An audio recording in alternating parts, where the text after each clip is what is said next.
उत्तर प्रदेश के मुख्यमंत्री श्री योगी आदित्यनाथ जी से संबोधन हेतु आग्रह है। आदरणीय प्रधानमंत्री जी, केंद्रीय कृषि मंत्री माननीय नरेंद्र सिंह तोमर जी, केंद्रीय कृषि राज्य मंत्रीगण श्री पुरुषोत्तम रूपाला जी, माननीय श्री कैलाश चौधरी जी, आईसीआर के महानिदेशक माननीय सांसद झांसी श्री अनुराग शर्मा जी, माननीय विधायकगण श्री बिहारी लाल आर्य जी, श्री राजीव सिंह परीक्षा जी, श्री रवि शर्मा जी, श्री जवाहरलाल राजपूत जी, एमएलसी श्रीमती रमा निरंजन जी, मेयर झांसी श्री रामतीरथ सिंघल जी, कुलपति श्री अरविंद कुमार जी और आज के इस केंद्रीय कृषि विश्वविद्यालय झांसी के उद्घाटन कार्यक्रम में उपस्थित सभी उपस्थित महानुभाव, मैं आदरणीय प्रधानमंत्री जी का इस महत्वपूर्ण अवसर पर उत्तर प्रदेश के नागरिकों की ओर से हृदय से अभिनंदन करता हूं कि आज आर्थिक रूप से प्रदेश के सबसे पिछड़े हुए क्षेत्र के रूप में जाने जाने वाले बुंदेलखंड में महारानी लक्ष्मीबाई के नाम पर एक कृषि विश्वविद्यालय का विधिवत उद्घाटन इस कोरोना कालखंड में भी आदरणीय प्रधानमंत्री जी के कर कमलों से संपन्न हो रहा है। यह हर व्यक्ति जानता है कि 2014 के बाद देश के अंदर हर एक क्षेत्र में नया परिवर्तन देखने को मिला है। लोगों की सोच में भी परिवर्तन आया है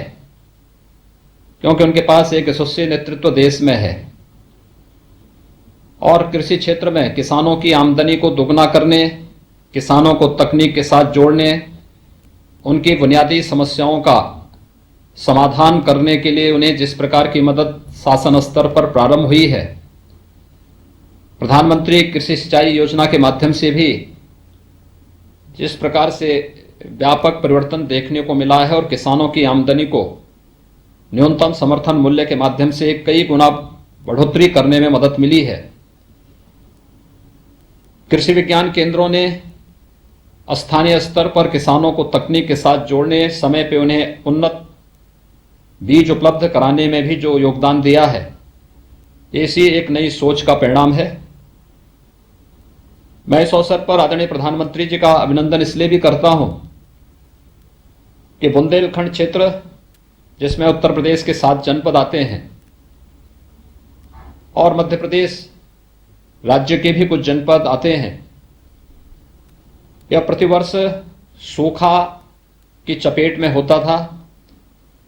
लेकिन प्रधानमंत्री कृषि सिंचाई योजना की परियोजनाओं के समयबद्ध ढंग से आगे बढ़ने के परिणाम स्वरूप आज काफी हद तक इस समस्या का समाधान करने में हमें मदद मिली है। इसके साथ ही वहां पर पेयजल का संकट 2014 के पहले वहां पर टैंकर से पानी पहुंचाने की कार्रवाई होती थी और आज प्रधानमंत्री जल जीवन मिशन के माध्यम से हर घर नल की योजना अकेले बुंदेलखंड में आदरणीय प्रधानमंत्री जी के कर कमलों से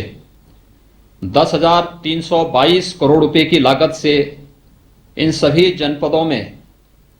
हर घर नल की योजना जल जीवन मिशन के माध्यम से प्रारंभ हो चुकी है। सिंचाई की योजनाओं के माध्यम से भी पिछले 3 वर्ष के दौरान प्रदेश ने 4,000 करोड़ रुपए की 11 परियोजनाओं को बुंदेलखंड की अब तक पूरा किया है, जिसमें 2,20,000 हेक्टेयर लैंड को अतिरिक्त सिंचन की क्षमता अकेले बुंदेलखंड में अर्जित करने में हमें सहायता प्राप्त हुई है। बुंदेलखंड की जो एक अन्य समस्या थी, अन्ना प्रथा, जिसमें बड़े पैमाने पर जो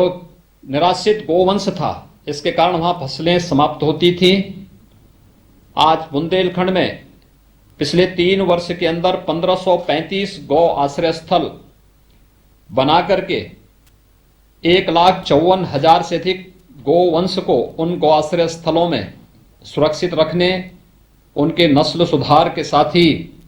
उन्हें खुरपका मुंहपका जैसी बीमारियों से बचाने की कार्रवाई भी युद्ध स्तर पर आज बुंदेलखंड में प्रारंभ हुई है। और स्वाभाविक रूप से यह हमारे लिए एक समृद्धि का आधार भी बनेगा, क्योंकि गौ आधारित कृषि को इसके माध्यम से आगे बढ़ाने में हमें मदद मिलेगी। आदरणीय प्रधानमंत्री जी ने देश के अंदर सुरक्षा क्षेत्र में भी, रक्षा क्षेत्र में भी आत्मनिर्भरता के लिए 2 डिफेंस कॉरिडोर की घोषणा की, और उसमें से एक डिफेंस कॉरिडोर के 2 महत्वपूर्ण नोड बुंदेलखंड क्षेत्र में झांसी और चित्रकूट में है। डिफेंस कॉरिडोर में बुंदेलखंड में अब तक 2600 एकड़ भूमि हम लोगों ने इसके लिए अधिकृत की है, और लगभग 36,000 करोड़ रुपए के MOU इस संबंध में निवेश के लिए भी बुंदेलखंड में हमें प्राप्त हुए हैं। फरवरी माह में आदरणीय प्रधानमंत्री जी ने बुंदेलखंड क्षेत्र में ही वहां पर अच्छी कनेक्टिविटी के लिए बुंदेलखंड एक्सप्रेसवे की आधारशिला रखी थी, और मुझे प्रसन्नता है कि यह बताते हुए प्रसन्नता हो रही है कि 296 किलोमीटर का यह एक्सप्रेसवे अब तक लगभग 15% के अपने कार्य को तेजी के साथ आगे बढ़ाने में सफल हुआ है, और 10% का जो एक माइलस्टोन था हमारे सामने, हम उसको समय से इस कोरोना कालखंड में भी उस लक्ष्य को प्राप्त करने में हमें मदद मिलेगी। प्रदेश में 2016 के पहले कुल 68 कृषि विज्ञान केंद्र थे। आज भारत सरकार के सहयोग से 20 नए कृषि विज्ञान केंद्र प्रदेश को मिले हैं। हर बड़े जनपद में 2 कृषि विज्ञान केंद्र और छोटे जनपद में 1 कृषि विज्ञान केंद्र के माध्यम से कृषि विश्वविद्यालयों को इन्हें जोड़ करके स्थानीय स्तर पर किसानों को कृषि की उन्नत तकनीक उपलब्ध कराने में इन कृषि विज्ञान केंद्रों की एक बड़ी भूमिका सामने आ रही है। प्रदेश में अब तक 4 राज्य कृषि विश्वविद्यालय पहले से कार्यरत हैं। केंद्रीय कृषि विश्वविद्यालय महारानी लक्ष्मीबाई के नाम पर झांसी में बनने से बुंदेलखंड के दोनों कमिश्नरी में, चित्रकूट कमिश्नरी में, बांदा में राज्य सरकार पहले से एक कृषि विश्वविद्यालय संचालित कर रही है, और झांसी कमिश्नरी के लिए यह नया कृषि विश्वविद्यालय मिलने के कारण, इस कृषि विश्वविद्यालय के कारण न केवल बुंदेलखंड क्षेत्र में उत्तर प्रदेश और मध्य प्रदेश के पूरा बुंदेलखंड क्षेत्र इससे लाभान्वित होगा, अपितु इसके माध्यम से किसानों को हम आत्मनिर्भरता की ओर अग्रसर करने की आदरणीय प्रधानमंत्री जी के संकल्प को आगे बढ़ाने में हमें काफ़ी मदद मिलेगी। आज कोरोना कालखंड में वर्चुअल उद्घाटन के माध्यम से आदरणीय प्रधानमंत्री जी का मार्गदर्शन कृषि वैज्ञानिकों को, कृषि से जुड़े हुए छात्रों को और बुंदेलखंड वासियों को प्राप्त हो रहा है। मैं इस अवसर पर एक बार फिर से इस अवसर पर आदरणीय प्रधानमंत्री जी का हृदय से अभिनंदन करता हूं, और इस बात के लिए विश्वास दिलाता हूं कि उत्तर प्रदेश आत्मनिर्भर भारत की उनकी संकल्पना में पूरी प्रतिबद्धता के साथ बढ़कर के कार्य करेगा। इस कार्यक्रम को आयोजित करने के लिए केंद्रीय कृषि मंत्री जी का, ICAR के सभी पदाधिकारियों का और रानी लक्ष्मीबाई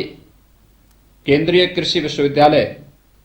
झांसी के कुलपति जी और उनके पूरे विश्वविद्यालय परिवार को हृदय से बधाई देते हुए उन सब के प्रति भी हृदय से धन्यवाद ज्ञापित करता हूं। धन्यवाद।